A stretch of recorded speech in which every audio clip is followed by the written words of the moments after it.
మీ కుటుంబ సభ్యులు రోధిస్తా ఉన్నటువంటి పరిస్థితి ఉంది. ఎవరు ఉండరు? మీ కుటుంబ సభ్యులు మా కాలనీలో ఉంటారు. ఎవరెవరు వచ్చారు బస్సులో? ఎవరెవరు వచ్చారు? ఒక తల్లి పిల్లలు ముగ్గురు. ఒక తల్లి ముగ్గురు పిల్లలు. ఒక తల్లి పిల్లలు ముగ్గురు పిల్లలు. ఒక తల్లి పిల్లలు ముగ్గురు. ఒకటే ఫ్యామిలీ. ఒకటే ఫ్యామిలీ, ముగ్గురు సిస్టర్స్, ఓన్ సిస్టర్స్. ఎన్ని గంటలకు బయలుదేరారు? ఇంట్లో నుంచి 5 o'clock బయలుదేరారు. 5 o'clock బయలుదేరి.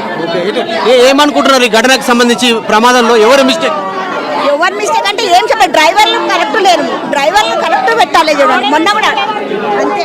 మెయిన్ ఫస్ట్ ఫ్రీ బస్ తీసేసేయాలి. సార్. ఫ్రీ బస్ తీయాలి. ఫ్రీ బస్ తీసేసేయాలి సార్. ఫ్రీ బస్సు తీసేయాలనేటువంటి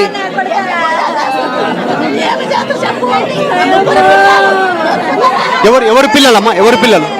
వీళ్ళ పిల్లలా? చివరిగా ఎప్పుడు కలిసారు? మొన్న మా అక్క కొడుకు పెళ్ళిండే గురువారం బుధవారం వచ్చింది. బుధవారం వచ్చి పోతామంటే వద్దు బెట్ట, ఐతారం ఉండి సోమవారం పోదురా అంతేనమ్మా. అయిపోయి పొద్దుగా ఎక్కిస్తే ఏం చేస్తాం? నిన్న డిన్నర్ పోతామంటే కూడా వద్దు బెట్ట నా తుండుండి ఒకరోజు నిన్న సండే పెట్టుకుంటే ఈ పొద్దు బస్ ఎక్కితే దాన్ని ఓన్ ఇంట్లో మన్ను పోయమ్మా. ఓడి ఆ తాగిన పడక ఉన్నాడు. ఓన్ పీనికి ఎత్తామా? నా ముగ్గురు పిల్లల్ని మన్ను పోసుకునే కదమ్మా. నా ముగ్గురు నాకు 5 మంది అమ్మా.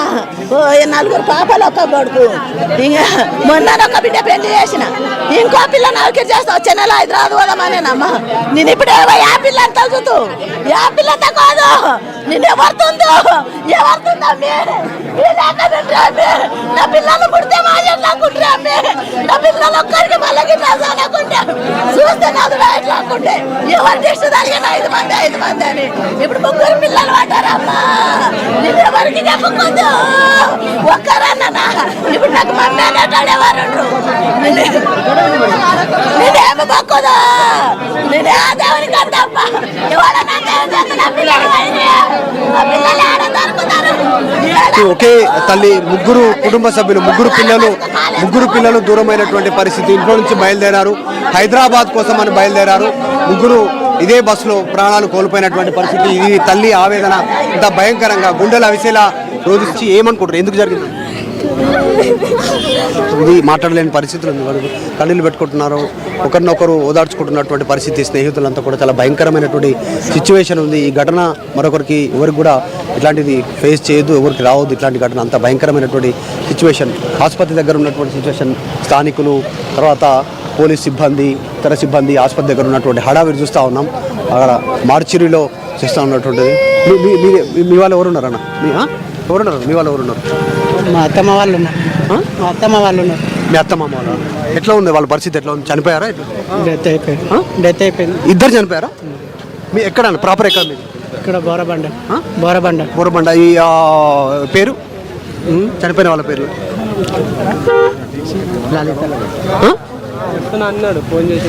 ఇద్దరు అత్త మామ ఇద్దరు చనిపోయినటువంటి పరిస్థితి. వాళ్ళ అల్లుడు చేరుకున్న ఆసుపత్రిలో.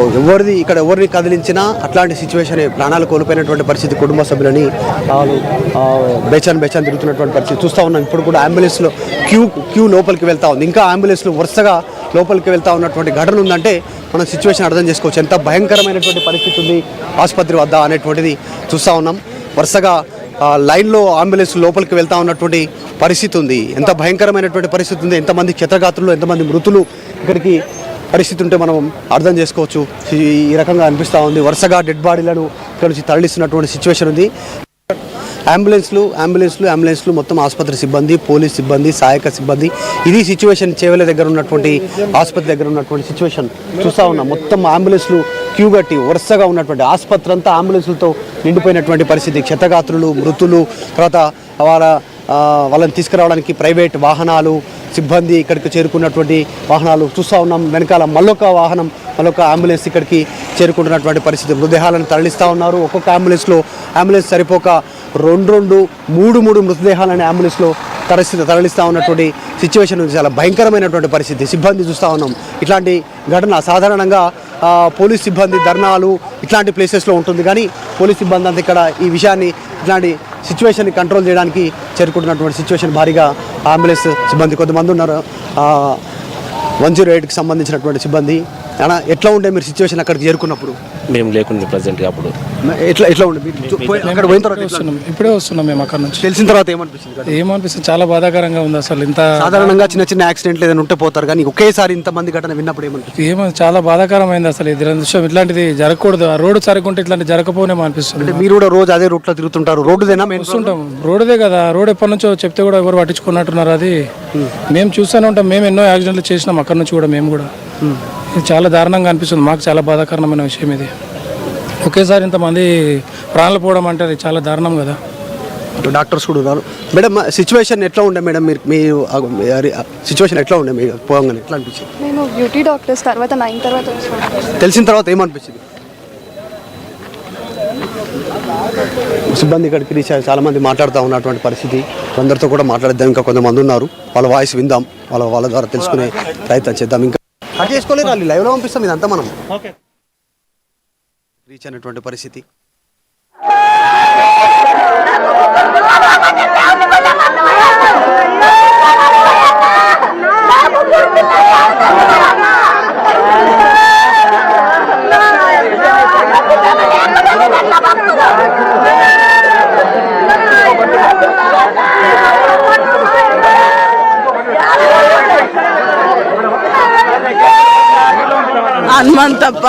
హనుమంతప్ప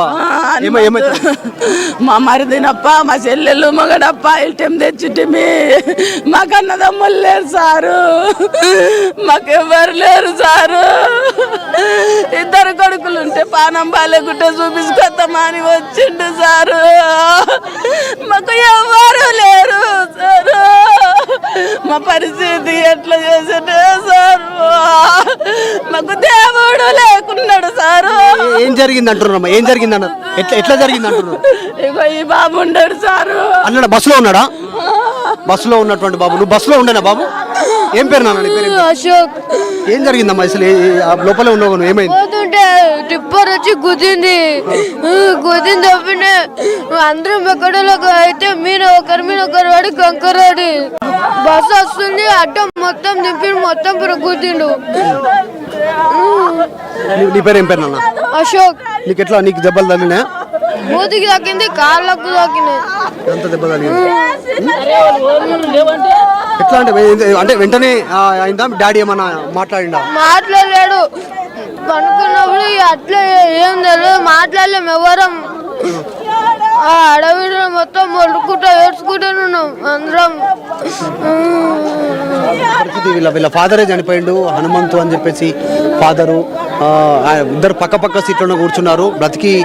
ఈయన బ్రతికాడు కానీ అసలు ఏం జరిగిందో తెలియదు. ఏడుస్తూ అరణ్య రోదన ఉన్నటువంటి సందర్భంలోనే నిద్రలోనే ప్రాణాలు కోల్పోయినటువంటి పరిస్థితి టిప్పర్ గుద్దడంతో.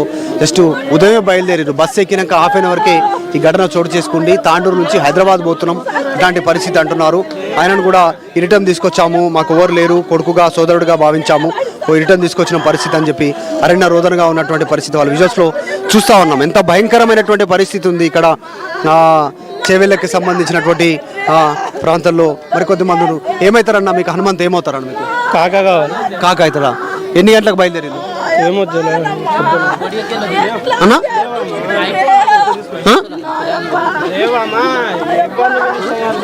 మేము చెప్పండి ఎట్లా జరిగింది? ఎట్లా జరిగిందేమో సార్, మేము లేకుంటే ఇలా కాకైతాడు పరిస్థితి ఇది. అరణ్య రోదనగా ఉన్నటువంటి మా చెల్లెలు నేను తండ్రి, మా కన్నాదమ్ములు తండ్రు, ఒక్క మనిషి లేరు తండ్రి. 2 ఆమడి పిల్లలమప్ప నన్ను తండ్రికి ఇచ్చిండ్రప్ప. మా చెల్లెళ్ళింటికి తండ్రి ఇల్టం తెచ్చుకోనప్ప. పుట్టిగా ఏ తండ్రి అన్ని మమ్మల్ని చూస్తుండప్ప.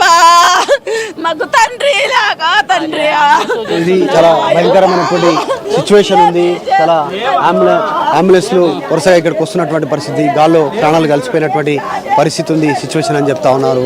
ఈ ఘటనకు సంబంధించి చాలా భయంకరమైనటువంటి పరిస్థితి ఉంది. మాట్లాడదాం. అసలు ఈ ఘటనకు సంబంధించి ఎవరి మిస్టేక్ అనుకుంటున్నారు? ఇది ప్రభుత్వం చాలా సీరియస్గా ఉండాలి. ఇట్లాంటి ఇష్యూస్లలో చాలాసార్లు యాక్సిడెంట్లు జరిగినాయి. దీంట్లో పూర్తిగా నిర్లక్ష్యం ట్రక్ ఉంది, డ్రైవర్ది కూడా ఉంది. రోడ్డు బాగాలేదు, గుంతలు ఉన్నాయి, గుంతలను తప్పించబోయి యాక్సిడెంట్ అయింది అంటున్నారు. రోజువారీగా 2 నుంచి 3 యాక్సిడెంట్లు అయితే చిన్న చితక పెద్ద యాక్సిడెంట్. వారంలో కనీసం 3, 4, 5 చనిపోతా ఉన్నారు. ప్రభుత్వం దృష్టికి పోతున్నా ఎందుకు దీన్ని కంట్రోల్ ఇది పూర్తిగా ప్రభుత్వం నిర్లక్ష్యం. మేము అనేక సందర్భాలు చేసినాం, ఈ రోడ్డు మీద ధర్నాలు కూడా చేసినాం. రోడ్లు కనీసం గుంతలు ముయ్యండి, గుంతలలో ఇంత మట్టి వేయండి, లేకుంటే ఇంత కంకర వేయండి అని అడిగినాం. ప్రభుత్వం పట్టించుకోలే. వాస్తవంగా చెప్పాలంటే గత 10 సంవత్సరాలు బీఆర్ఎస్ ప్రభుత్వం అదే విధంగా వ్యవహరించింది. తర్వాత ఇప్పుడు 2 సంవత్సరాల కాంగ్రెస్ పార్టీ అధికారంలోకి వచ్చి ముఖ్యమంత్రి